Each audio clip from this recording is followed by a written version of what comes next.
ورحمة الله وبركاته. الحمد لله رب العالمين.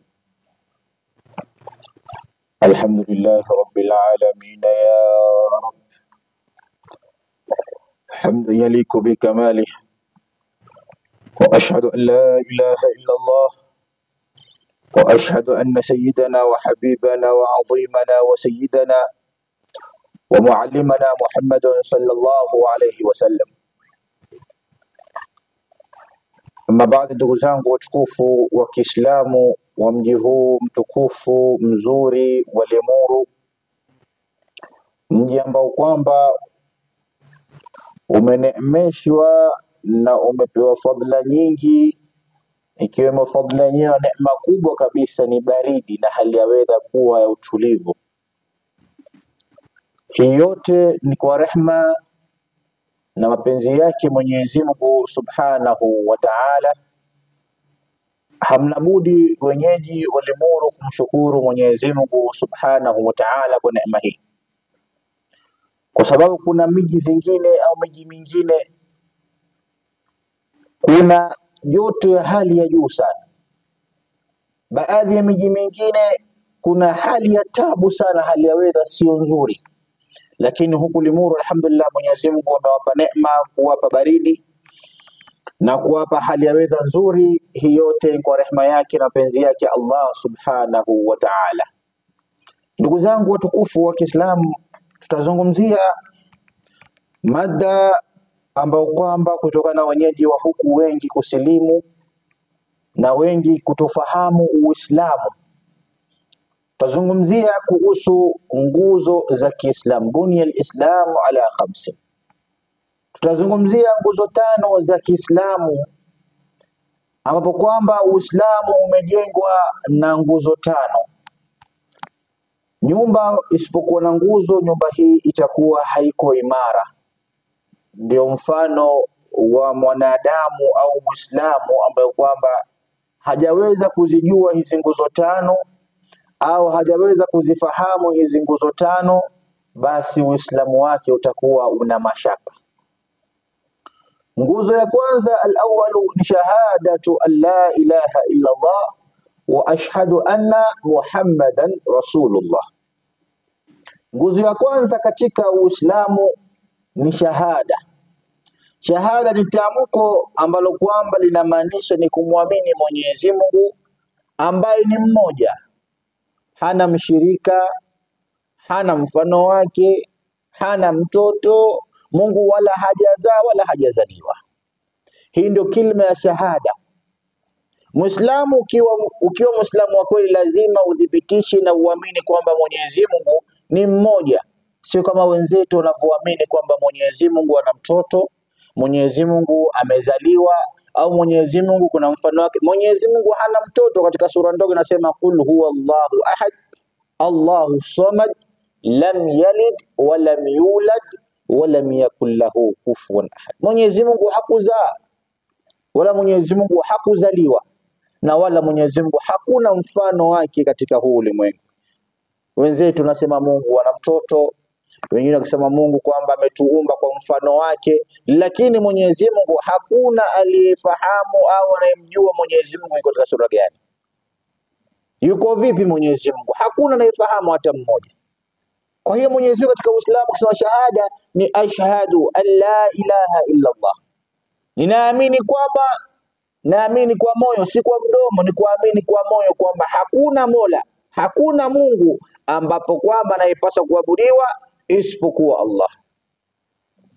Na kumwamini Mwenyezi Mungu kwamba hakuna Mwenyezi Mungu ambaye kwamba hapaswi kuabudiwa isipokuwa Mwenyezi Mungu, basi wewe matakwa yako yote na shida zako zote ni kumkabidhi Mwenyezi Mungu Subhanahu wa Ta'ala.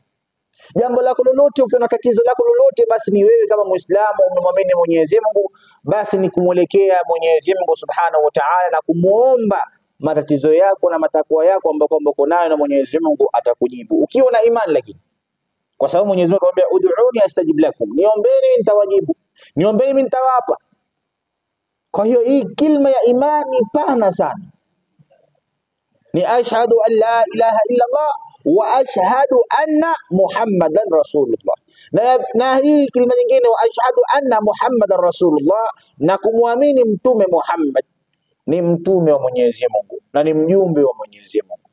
Sio kama ndugu zetu wengine wakisema kwamba Isa ni mtoto wa Mungu, Isa ni Mungu, Isa ni kadha wa kadha, wamempa vyeo ambavyo kwamba astahili kuwa navyo. Lakini sisi mtume Muhammad ni mtume wa Mwenyezi Mungu. Man huwa sayyiduna Muhammad huwa rasulullah ila nasi kafatan wa akhirul anbiya. Uislamu ndio iko hivyo. Nani Muhammad? Ni mtume wa Mwenyezi Mungu, alitumwa kwa watu wote na ndio mwisho wa manabii. Lakini cha ajabu sasa hivi utaona baadhi ya watu wanaipa vyeo vya manabii. Mtu anaitwa prophet fulani, prophet fulani, prophet fulani. Baadhi juzi Kenya hapa kuna bwana mmoja na prophet, naye pia alitangaza kwamba nchi itaisha tarehe fulani. Baadhi ya watu wakaenda mbio kuuza magari, kuuza mali zao, kufanya hivi kwamba yeye ameoteshwa kwamba dunia itaisha muda fulani. Na baadhi ya watu wakaamua kuuza vitu vyao, kuuza mali yao kwa sababu ameamini kwamba dunia inaenda kuisha. Lakini Muislamu anapaswa kumwabudu Mwenyezi Mungu na kumwamini Mwenyezi Mungu na kisha kumsadikisha Mtume Muhammad sallallahu alaihi wasallam ni mtume wa Mwenyezi Mungu na ni mjumbe wa Mwenyezi Mungu. Hii nguzo ya kwanza katika Uislamu. Nguzo ya pili, iqamis salah, ni kusimamisha swala. Inna salata tanha anil fahsha'i wal munkar.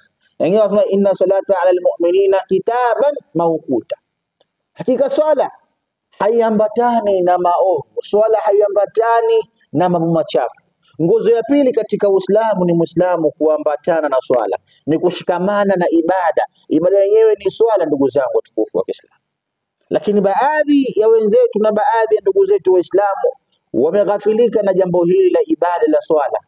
Watu wako busy kujishughulisha na dunia, watu wako busy kujishughulisha na mambo yao, watu wako busy kujishughulisha na familia yao, watu wako busy kujishughulisha na mambo yao ambayo kwamba hayana maana. Lakini tutambue as-sala, swala ndiyo nguzo ya pili katika Uislamu. Na swala hii Mwenyezi Mungu Subhanahu wa Ta'ala siku ya Kiyama, kitu cha kwanza atakuuliza ni swala. Swala. Na wengi tumekuwa wavivu sana kuswali. Wengi tumekuwa wavivu sana kutekeleza jambo la ibada. Na swala ya mwanamume inaruhusiwa, mwanamume ni wajib, na ni vizuri mwanamume kuswali msikitini. Ni haula zaidi mwanamume kuswali msikitini. Lakini baadhi ya wanaume wengine kutokana na shughuli zao mbalimbali waswali nyumbani bila udhuru ya aina yote. Kuswali nyumbani, mathalan mwanamume pengine kuna mvua yenyewe hiyo ni mvua isiyosimama, ni mvua kubwa ambayo kwamba italeta madhara, basi wewe utaruhusiwa kuswali nyumbani. Lakini vinginevyo mwanamume anaruhusiwa kuswali msikitini. Haina pingamizi yoyote kwamba sijui vipi, isipokuwa tu ni mvua au pengine kuna dharura fulani barabarani pale, kuna sehemu haipitiki, kuna usalama fulani, kuna vibaka, kuna waizi, ukipita pengine utakudhuru, basi utaruhusiwa kuswali nyumbani kwa kuwa msikiti uko mbali. Lakini msikiti uko karibu na wewe, ni vyema mwanamume kuswali msikitini. Na mwanamke ni kuswali haula nyumbani kwake. Kwanza ni vizuri zaidi kuswali yeye sehemu anapolala. Ni vizuri zaidi mwanamke kuswali nyumbani, ni haula zaidi kuliko kuswali msikitini. Lakini sio kwamba basi uswali nyumbani mwanamke kwa sababu nyumbani mbali na karibu na msikiti, ukasikia adhana pengine ukasema subiri niliambiwa kuswali ni swali nyumbani, ukatoka mbio ukaacha msikiti hapo ukaenda mbio mpaka nyumbani.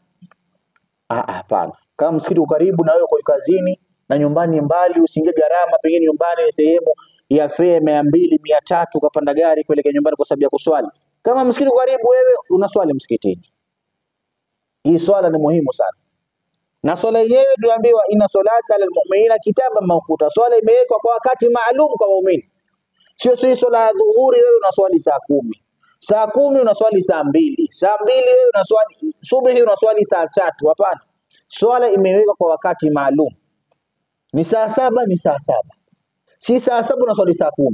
Saa 10 unaswali saa 1. Saa 1 unaswali saa 2. Hii sio swala ya mtu mu'min. Swala ya mtu mu'min anaswali swala kwa wakati maalum ambapo kwamba zilizowekwa.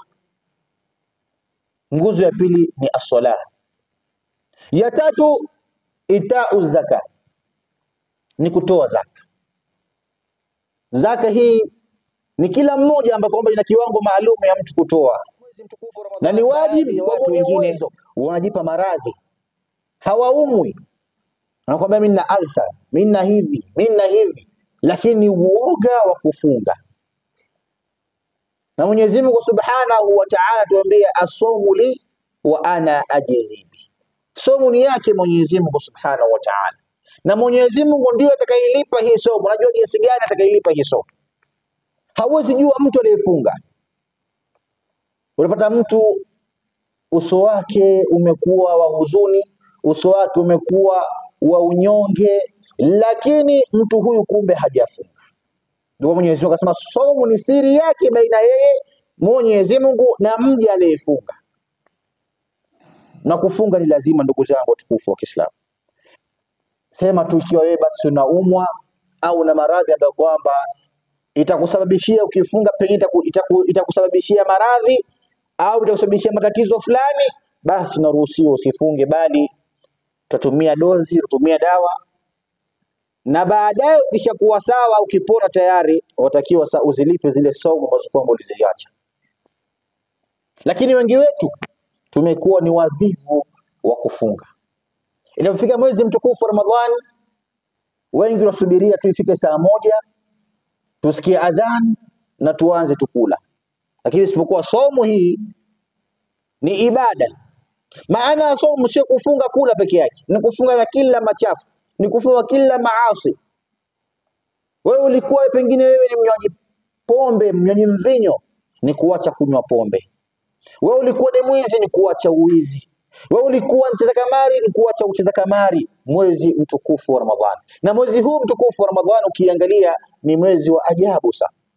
Watu wanakuwa na moyo wa huruma, watu wanakuwa na moyo wa upendo, watu wanakuwa na moyo wa kujaliana na kupendana. Mwezi mtukufu wa Ramadhani, mwezi ambao kwamba Mwenyezi Mungu ameweka mawadha wa rahma ndani yake.